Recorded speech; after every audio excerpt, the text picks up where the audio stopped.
ನಮಸ್ಕಾರ. ಇಲ್ಲಿಗೆ ಯಾಕೋ ಬಂದೆ ನೀನು? ಮೊನ್ನೆ ಅಪ್ಸೆಟ್ ಆಗೋಯ್ತಲ್ಲ, ಅದಕ್ಕೆ ಸಾರಿ ಕೇಳೋ ಪ್ರೋಗ್ರಾಮ್ ಯಾವಾಗ ಅಂತ. ಅಲ್ಲೇ ನಿಂತ್ಕೊ, ಅಣ್ಣ ಬರ್ತಾರೆ. ಹೇಳ್ರಿ ನೀವು. ಸರ್, ನಮ್ದಕ್ಕೆ ರೋಡ್ಗೆ ಟಾರ್ ಹಾಕೋದು ಕೆಲಸ. ಸರ್ಕಾರದವರು 1 ಮೀಟರ್ಗೆ 12ರಿಂದ 15 ಸಾವಿರ ಕೊಡ್ತಾರೆ. ಈಗ ಆ ಕೆಲಸ ಇವ್ರು ತಗೊಂಡಿದ್ದಾರೆ. ಟೋಟಲ್ ಆಗಿ 62 ಕಿಲೋಮೀಟರ್ ಸರ್. ನಾವಿಬ್ರು ಕಿತ್ತಾಡೋದು ನೋಡಿ ನಮ್ದಕ್ಕೆ ಬಿಲ್ ಪೆಂಡಿಂಗ್ ಇಟ್ಟಿದ್ದಾರೆ. ಅಣ್ಣನ್ಗೆ ಬಂದು ಸೆಟಲ್ಮೆಂಟ್ ಮಾಡಕ್ ಹೇಳಿ. ಅವ್ರಿಗೆ ಏನ್ ಬೇಕು ನಾವು ಕೊಡ್ತಾವ್. ಬೇಕಾದ್ರೆ 1 ಮೀಟರ್ಗೆ 2,500 ರೂಪಾಯಿ ಕೊಡ್ತಾವ್. ಅದಕ್ಕೆ ಅಪ್ಪೋರ್ಡ್ವರೆಗೂ ಬರ್ಬೇಕಾ? ಇದನ್ನೆಂತ ದಡ್ಡನಾದ್ರೂ ಸಾಲ್ವ್ ಮಾಡ್ತಾರೆ. ಅದು ಹೇಗಂತ ನಮ್ದಕ್ಕೆ ಹೇಳಿ. ಟೆಂಡರ್ ಪಾಸ್ ಮಾಡಕ್ಕೆ ಎಷ್ಟು ಕೊಟ್ರಿ? ಮೀಟರ್ಗೆ 500 ರೂಪಾಯಿ ಕೊಡ್ತಾವ್. ಕಿಲೋಮೀಟರ್ಗೆ 50,000 ರೂಪಾಯಿ. 62 ಕಿಲೋಮೀಟರ್ಗೆ 31 ಲಕ್ಷ ರೂಪಾಯಿ. ಈ ಹಣ್ಣಿಗೆ 2,500 ರೂಪಾಯಿ ಅಂತ ನೀವೇನಾದ್ರೂ 4 ಕೋಟಿ ರೂಪಾಯಿ ಕೊಟ್ರೆ ನಿಮಗೂ ಲಾಭ ಬೇಕು ಅಂತ 4 ಕೋಟಿ ರೂಪಾಯಿ ಕೊಡಲ್ವಾ? ಅಲ್ಲಿಗೆ ಉಳಿದ ಲೆಕ್ಕದಂಗೆ 9,000 ರೂಪಾಯಿ ನೀವೇನಾದ್ರೂ ಟಾರ್ ಹಾಕಿದ್ರೆ ಒಂದೇ ಒಂದು ಮಳೆ ಬಂದು ರೋಡ್ ಎಲ್ಲ ಕಿತ್ಕೊಂಡು ಹೋಗುತ್ತೆ. ಅವಾಗ ಏನಾಗುತ್ತೆ? ಬಿಲ್ ಪೆಂಡಿಂಗ್ ಅಲ್ಲಿ ಇರುತ್ತೆ. ಕಾಮಗಾರಿ ಸರಿ ಇಲ್ಲ ಅಂತ ಇನ್ವೆಸ್ಟಿಗೇಷನ್ ಮಾಡ್ತಾರೆ.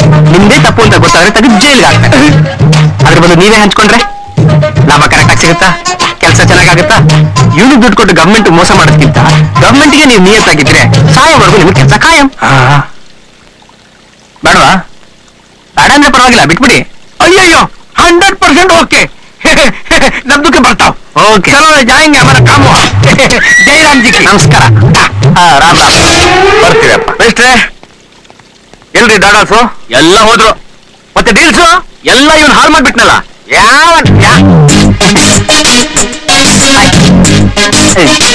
ತಿರುಗಾಕ ಬಂದೆ ನೀನು? ಕ್ಷಮೆ ಕೇಳ್ತೀನಿ. ಅದಕ್ಕೊಂದು ಮುಹೂರ್ತ ಫಿಕ್ಸ್ ಮಾಡಿ ಅಂತ ಕೇಳ್ಕೊಳಕ್ಕೆ. ನನಗೂ ನಮ್ಮ ತಂದೆಗೂ ಯಾವ ಸಂಬಂಧನೂ ಇಲ್ಲ. ಅದನ್ನ ಅವ್ರಿಗೂ ಹೇಳ್ಬಿಟ್ಟಿದ್ದೀನಿ. ಯಾವಾಗ ಇಟ್ಕೊಳ್ಳೋಣ?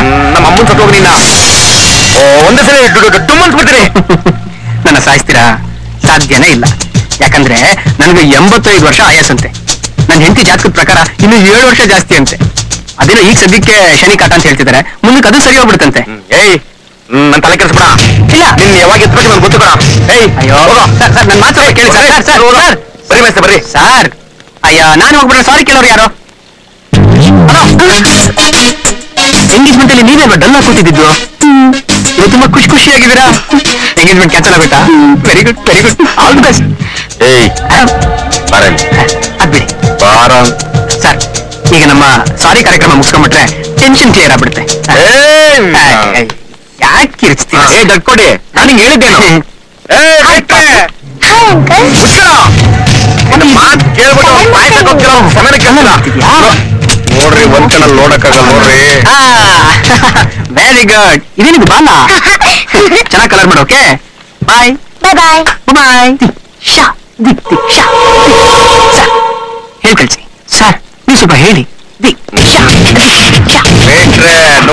ನೋಡ್ರಿ ಮನೆ ತಿಂದ್ರ ನಮ್ಮನು ಟೆನ್ಷನ್ ಆಗ್ತಿರ ನನಗೆ. ಇವ್ನೊಳ್ಳೆ ನೆಂಟ್ರು ಬಂದಂಗ್ ಬಂದೈತನಲ್ರಿ. ಎಷ್ಟು ಇರ್ಬೇಕು ನಿಮ್ಗೆ ಪಿಕ್ಸು ಧೈರ್ಯ.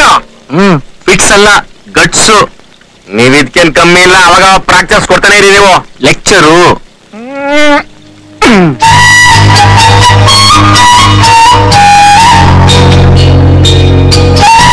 ಬಾಯಪ್ಪ. ಹೊಸು, ಸಂಜೆ ಬೇಗ ಬಮ್ಮ. ನೀನೋಡ ಗಂಡಿ ಕಡೆ ಬರ್ತಾರೆ. ನನ್ನ ಮಾತು ಕೇಳ್ಬೇಕು ಅಂತ ಅನಿಸ್ಲಿಲ್ವಾ? ಕೇಳಿದ್ರೆ ಬರೋದು ಇಲ್ಲ ಅನ್ನೋ ಉತ್ತರ ತಾನೆ. ನೀವು ಬಲವಂತ ಮಾಡಿದ್ರೆ ನಾನ್ ಮನೆಗೆ ಬರಲ್ಲ. ಹೊಸು, ಮನೆಯವ್ರಿಗೆ ಇಷ್ಟ ಆಗ್ತಿರೋ ಹುಡುಗನ ಪ್ರೀತಿಸಿದಾಗ ಯಾರ್ಯಾದ್ರೂ ಅವಳನ್ನ ರೂಮ್ ಕೊಡಕ್ಕೆ ಬಾಲ್ ಹಾಕ್ತಾರೆ. ನಾನು ಹಾಗೆ ಮಾಡಲ್ಲ. ಯಾಕೆ ಗೊತ್ತಾ? ನನ್ನ ಮಗಳ ಮೇಲೆ ನನಗಿರೋ ನಂಬಿಕೆ. ಪ್ರೀತಿ ನಂಬಿಕೆ ಅನ್ನೋ ಹೆಸರಲ್ಲಿ ವಿಷ ತಿನ್ಸೋ ಪ್ರಯತ್ನ ಮಾಡ್ತಿದ್ದೀರಾ.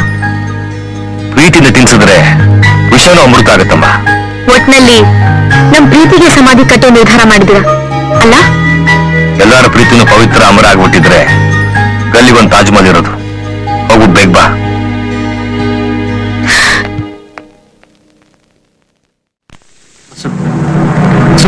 ಇನ್ನೇನ್ ಮಾಡೋದು? ನಿಮ್ ಮನೆಯವ್ರಿಗೆ ಪ್ರೀತಿ ಅರ್ಥ ಆಗುತ್ತೆ ಅನ್ನೋ ನಂಬಿಕೆನೆ ಹೊರಟೋಯ್ತು. ಬರೀ ನೀನ ನೋಡ್ಬಿಟ್ರೆ, ತಾಂಬೂಲ ಬದಲಾಯಿಸ್ಕೊಂಡ್ಬಿಟ್ರೆ ಮದುವೆ ಆಗೋಗಲ್ಲ. ತಾಳಿ ಕಟ್ಟೋರ್ಗು ಟೈಮ್ ಇದೆ.